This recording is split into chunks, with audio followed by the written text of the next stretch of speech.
Mapilit at pursigido. Ito makakausap natin na si Kevin na gamitin ang apelyido niya sakaling maikasal na nga sila ng tuluyan ng 3 taon niya ng ka-live-in na si Monica. Pero si Monica ayaw din naman palang magpatalo dahil hindi daw siya obligadong gamitin ang surname ni Kevin, yung apelyido ni Kevin. Ang depensa ni Kevin, anong saysay pa raw kung ikakasal sila ni Monica kung ayaw din naman na gamitin nito ang kanyang apelyido? Itinanong mo na ba yan kay Monico? Oo. Monico. Okay. Pero sige, ayan, bukod sa ayaw pong gamitin nitong si Monica, ang apelyido nitong si Kevin, problema rin kasi niya yung mahaba raw na proseso ng pag-aasikaso at pagpapalit pa sa mga dokumento, which is true. Okay, legit naman po yan. Kaya sa pagkakataong ito, mauna nga nating kausapin muna si Monica. Monica ng Taguig, 27 years old po siya. Monica, kumusta ka? Po. Monica, kanino mo nakuha yung idea na mahaba talaga ang proseso ng pagpapalit ng apelyido sakaling magpakasal na kayo nitong si Kevin? Nababasa ko po sa Chrome, sa Google. Bali, alam ko rin naman po yung process dito sa Pilipinas na super tagal po talaga na mag-process ng mga documents. So, yun po, hassle po kasi. Oo, pero syempre, ganyan, di ba ganyan naman sa buhay? Ang nanay mo ba hindi rin nagpalit ng meron ka bang kakilala na hindi na nagpalit ng kanyang apelyido nung nagpakasal na? Wala pa po. Pero kasi po, alam ko po na pwede po na i-maintain ko yung apelyido. I-retain, oo. Yes. Okay. Sige, bukod doon, hindi ba, yung apelyido ba ni Kevin, hindi mo kayang dalhin? Di ka ba nagagandahan man lang? Ganyan, papaano kung ang apelyido niya, Ayala? Ganyan, o kaya C? Hindi, maganda po yung apelyido niya. Yun lang po. Parang yung parang ayoko kasi mahirapan magpila-pila, po. Lalo na po dito sa amin. Super haba po talaga lagi. Kailangan po madaling araw ka pa po magpila para po ma-accommodate ng kasi meron po kaming yung parang first 100 lang dito sa lugar namin. Ganun po. So, kailangan madaling araw pa po. Okay. Pero gaano ka ba ka-busy sa buhay? Ano bang trabaho mo? Pinagkakaabalahan? Hindi ba pwedeng, pagka nagpakasal ka, may trabaho ka ba ngayon, Monica? Meron po. Meron naman. Siyempre, meron ka naman mga leave credits, di ba? Apo. Ba't hindi mo sa mga araw na yun gamitin yan? Kung sakaling kailangan na nga. Oo nga po, pero yun nga po yung pinapaano ko rin sa kanya. Kung meron akong time talaga na mahabang time, baka po pwede na ko po asuhin. Pero as of now po kasi, halos ko lang din po, kaumpisa ko lang po sa work. So, hindi po talaga pwedeng mag-leave or Pero syempre, gaano na ba ka-urgent ang pagpapakasal na iniisip ninyo? Biglaan na ba ito? Ngayon na ba? Ora-orada? Papakasal na kayo? At yan na lang ang pumipigil? Sa West lang naman po kami, Kuya Koy. So, oo. Opo, nagpa-process na kami, ongoing na po yung process ng namin, marriage license, ganun po. May seminar pa kayo, di ba? May seminar pa yan? Opo. Tapos na kayo dun? Opo. May schedule na kayo sa West? Iniintay na lang po yung 10 days po kasi yung labas ng marriage license. Pero ibig sabihin ko may final date na yung wedding day ninyo. Meron na ba? Ang target po namin is sa July po sana. Medyo maikli na nga talaga yung panahon, Opo, mga July na po. Hinintay lang po namin yung labas ng marriage license po. Oo. So, alam na namin na nandun na kayo sa proseso na kayo ay magpapakasal naman na talaga. Wala nang atrasan. It's just that yung pagpapalit ng apelyido right after the wedding, yun yung medyo alumpihit ka dahil nga sa dami ng mga asikasuhin. Tama? Yes po. ng mga Opo. requisitos. At dito Opo. naman, sa pagkakataong ito, Monica, kausapin na rin natin itong si Kevin. Kevin, magandang tanghali sa'yo. Magandang tanghali din po.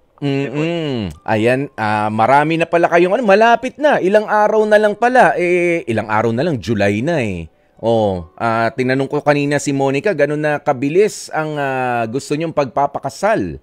Wala na makakapigil pa. Yun na lang paglilipat ng apelyido mo kay Monica ang problema. Oo nga po, narinig ko po yung yung ano niya interview niyo po. Yes. Sa kanya, sobrang parang ayaw, parang urong sulong po yung ano. Pero sige, syempre, yun, kaya nga tinanong ko na yun, hindi naman actually urong-sulong. Tuloy ang kasal, nga lang ayaw niya talaga muna, dahil bago lang pala sa trabaho itong si Monica. Opo. Bago lang sa trabaho, pero syempre, hindi ko alam, may leave credits na ba siya or what not. Ayan, Kevin, ito lang. Yan lang ba ang issue kung bakit parang alumpihit o nagdadalawang isip itong si Monica na ilipat yung apelyido mo sa apelyido niya o gamitin yung apelyido mo bilang asawa niya? Hindi ko po maintindihan sa kanya bakit ayaw niya gamitin yung apelyido ko. Hindi, bukod doon, yan lang ba yung issue ninyo ngayon? Opo, bali yung po lang po yung pinagtatalunan namin ngayon. Dahil nga, siyempre, kakasal kami, para saan pa na kakasal kami, tapos yung apelyido ko hindi niya gagamitin. Okay, so yun lang, medyo sumasama tuloy yung loob mo, ano? Alam mo, maintindihan ko pa ng bahagya kung sakasakali na meron kasi mga apelyido na para bang nakakasulasok o kaya medyo ambaho pakinggan. Di ba may mga ganun? Pero tinatanggap nila. Di ba? Meron nga yung mga katawa-tawa magtutunog katawa-tawa ka, pero hindi, tinatanggap ko pa rin yan, apelyido ko yan eh. Pero alam nyo ba, eto lang Kevin, doon naman sa sinasabi mo kanina, na para saan pa, kung di ko naman maililipat ang apelyido ko sa'yo, but actually, ang paglilipat ng apelyido ng mga babae, o paggamit ng mga babae ng apelyido ng kanilang asawang lalaki, ay hindi obligasyon. Oo, yan ay isang option. Ha? Yan lang yun Kevin. So, by law, meron naman pala talagang ganyan. Kasi kanina nga, nung binabasa ko to, sabi ko, sandali, magre-research nga rin ako. So, nalaman ko na pwede pala na i-retain ng isang babae ang kanyang apelyido.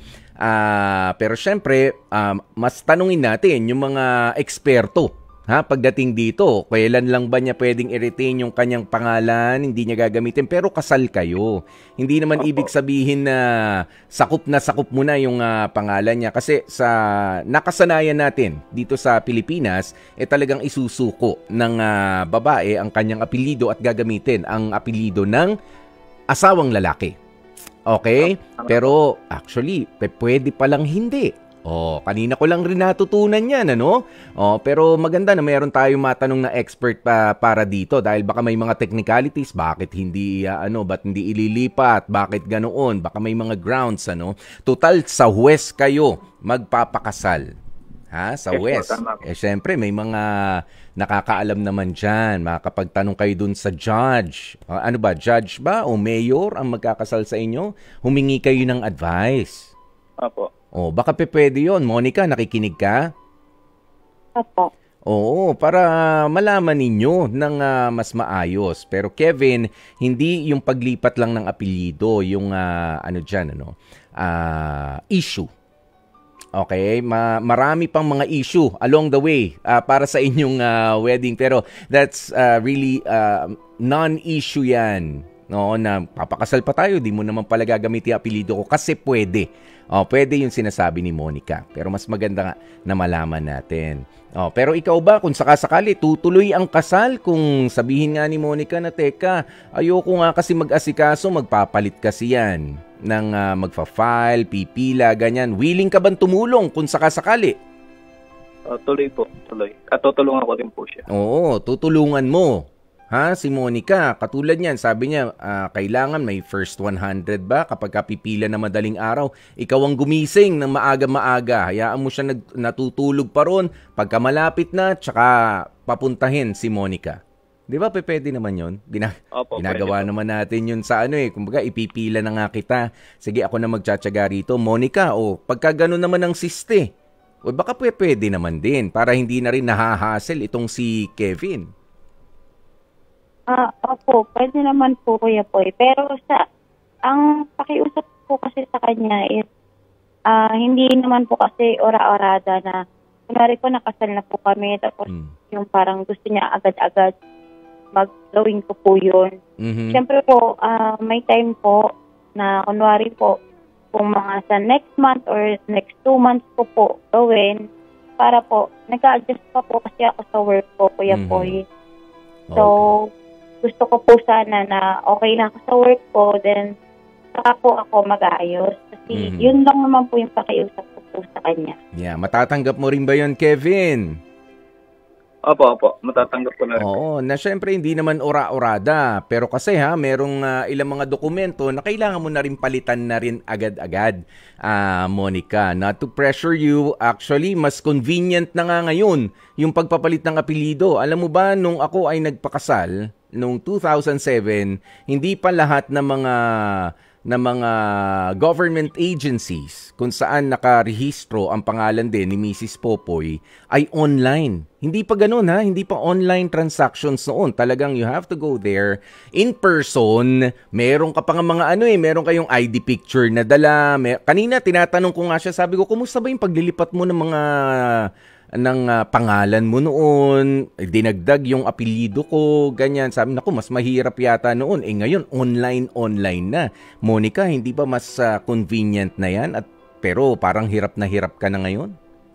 Bali, Kuya Poy, kasi hindi po siya pwedeng palitan online. So, pupunta ka po talaga. Yes, pupunta ka talaga. Pero, I mean, di ba yung ibang mga pila, pwede naman online. Meron namang queuing din doon na nagaganap, di ba? O kaya i-schedule. Ini-schedule yun eh. Opo. Dito po sa amin is may schedule po yung sa SSS. May schedule po. Yung kung ano yung huling number ng ng SS number. So, yun nga po. Kaso po, syempre, sa dami po namin dito, may bilang pa rin po.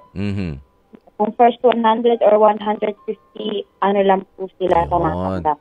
So, ibig sabihin, ang hinihiling lang rin pala ni Monica, magpapalit ka naman pala, Monica. Tama? Nga lang. Willing naman po ako magpalit. Kaya po, siyempre po, nagpakasal po ako eh. Wag ka lang aagarin. Opo. Kevin, ikaw naman pala, nangaatat ka pala, Kevin eh. Ha? Excited lang po. Excited. Nang-aano ka eh. Ayan, pero medyo yun pala. So, ikaw rin pala, Kevin, ang nagbibigay ng pressure dito kay Monica na bilisan mo, kailangan mailipat na rin agad yung apelyido ko. So, ganoon, Monica, tama? Opo. Ayun naman pala. Ako sa kanya na lagi niya kung ganyan po yung inaano niya na sabi ko, willing naman ako na magpalit. Siyempre, magpapakasal ako eh. Yun po, hindi po maintindihan. So, ayan. So, Kevin, ikaw ba, mas naiintindihan mo na ngayon yung puntong gustong mapakinggan itong si Monica? Magpapalit naman pala. Naiintindihan ko po. Ang problema, kapag ka, yan, apelido yan. Pagka nakasal kayo, magpapalit naman siya, medyo matatagalan lang. Pero ibang usapan, kapag ka underwear na ang palitan. At sinabi, teka, medyo matatagalan lang. Di ba yun ang problema, Monica? Opo. Kapag ka ayaw na magpalit. Amoy pagod na. So sa ngayon, may linaw na yan. Sige nga, Monica, kausapin mo na itong si Kevin sa harap namin. At ikaw rin naman, Kevin, kung may isasagot ka kay Monica, sige na, mag-usap kayo. Go! Hello. Hello, Love. Ano ba yan? Umabot pa tayo dito para makapag-usap lang, para lang maintindihan mo.